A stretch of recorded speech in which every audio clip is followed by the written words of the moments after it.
आप सब साथी जान ही रहे हैं कि आज की डेट में मुद्दा जो है चढ़ावा चोरी का चल रहा है। ये लोग पहले निर्माण की चोरी किए, चंदे की चोरी किए, जमीन की चोरी किए, सब क्षम्य था एक बार को इन लोगों के लिए। कानून तो नहीं क्षमा करता, लेकिन भक्त लोग कभी कभी।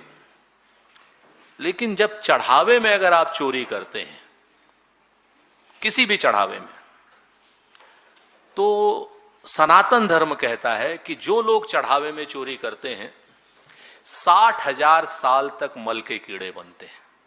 60,000 साल तक मल के कीड़े, 60,000 साल तक। ये मैं नहीं कह रहा हूं, सनातन धर्म कहता है।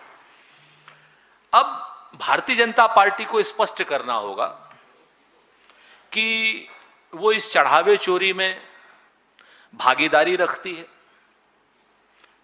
और या फिर हिस्सेदारी रखती है, क्योंकि भागीदारी और हिस्सेदारी के स्पष्ट प्रमाण है। एक प्रमाण नहीं है, स्पष्ट प्रमाण है। 1, 2, 4 प्रमाण मैं आपके सामने रखता हूं, बाकी सब आपके सामने है ही हैं। पहला प्रमाण कि आखिर किस मजबूरी में या किस भागीदारी के लिए या हिस्सेदारी के लिए इन्होंने ट्रस्ट को आरटीआई के दायरे से बाहर रखा। कोई आदमी ट्रस्ट की आरटीआई नहीं लगा सकता, आरटीआई के दायरे से बाहर है। वो कहते हैं साहब प्राइवेट है। मैं कहता हूं कि जिस ट्रस्ट को प्रधानमंत्री जी ने स्वयं सरकार का 1 रुपया जो है दे करके ट्रस्ट बनाया हुआ, उसमें अगर आरटीआई नहीं हो सकती तो आरटीआई किस में होगी? फिर आरटीआई से बाहर रखा। उसके बाद आप आइए कि ट्रस्ट धार्मिक है, ट्रस्ट राजनीतिक तो है नहीं।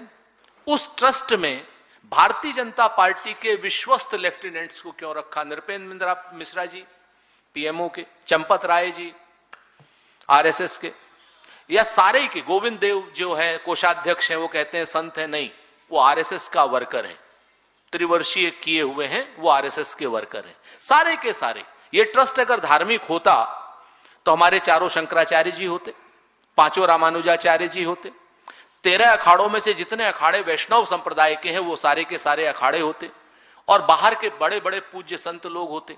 लेकिन इस ट्रस्ट में सिर्फ भारतीय जनता पार्टी के लोग, संघ के लोग और विश्व हिंदू परिषद के लोग, यानी एक विचारधारा के लोग।